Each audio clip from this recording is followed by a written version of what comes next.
It was a beautiful article. You seen all the emotions. You seen all the passion. But you know what you didn't see?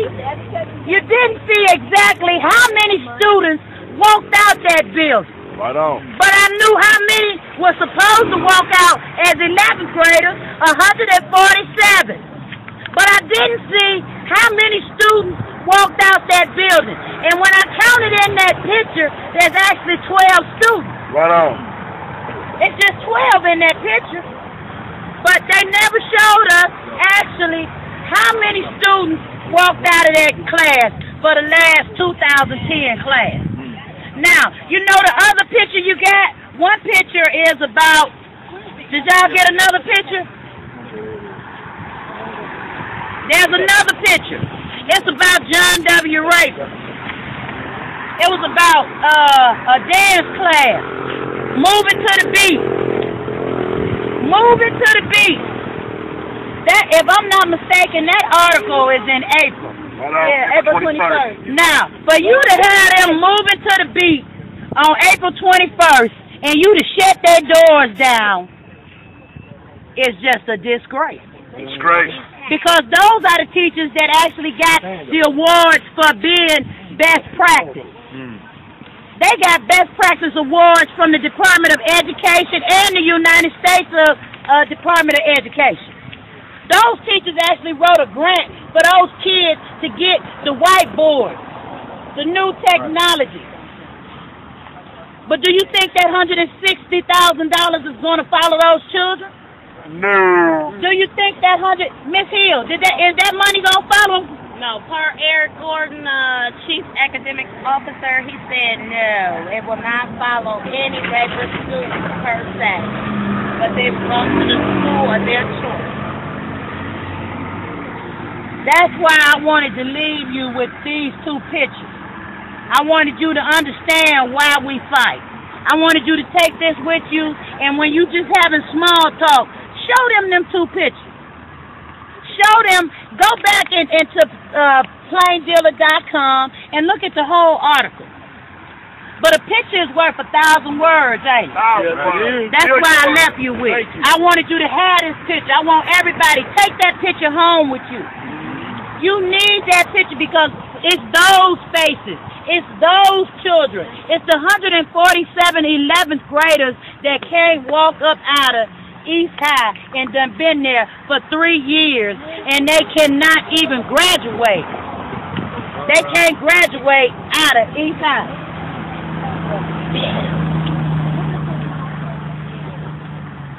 And for that reason, you needed a picture.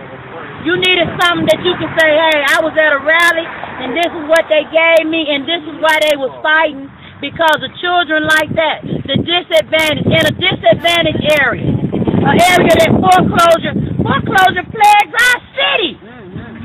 Every ward got over 100 houses that are in foreclosure, possibly boarded up.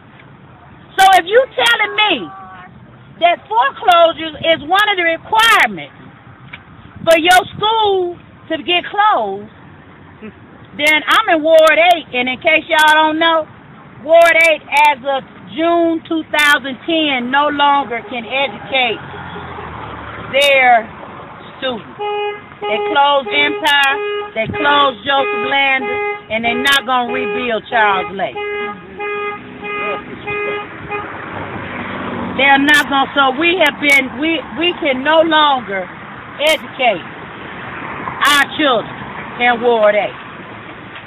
So that means you close Ward 7, they want to make Ward 7 the same way.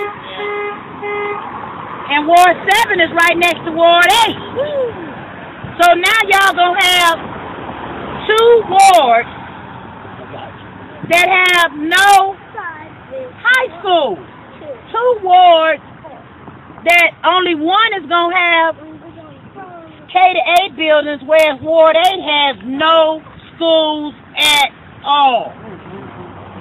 Mind you, they took $1.6 million to say that they built a new Charles Lake, and it's just as empty as this lot we stand on. So it's important, y'all, that we rise, and even though we may be few, remember this: sometimes Harriet Tubman took slaves and they wanted to be free, but there was other times Harriet Tubman pulled her pistol out and they had to be free, and that's our mentality right now. Right on. Right now, we will not let our children be enslaved by not educating them. Neighborhood schools are a must. It's more than just we want it to be a neighborhood school. It's a must. Let me tell you something. The one thing that ain't changed, politicians, they may change. We might even be blessed, and we are to have the first black president. But the one thing that stays the same and never changes is them gang territorial lines. Right.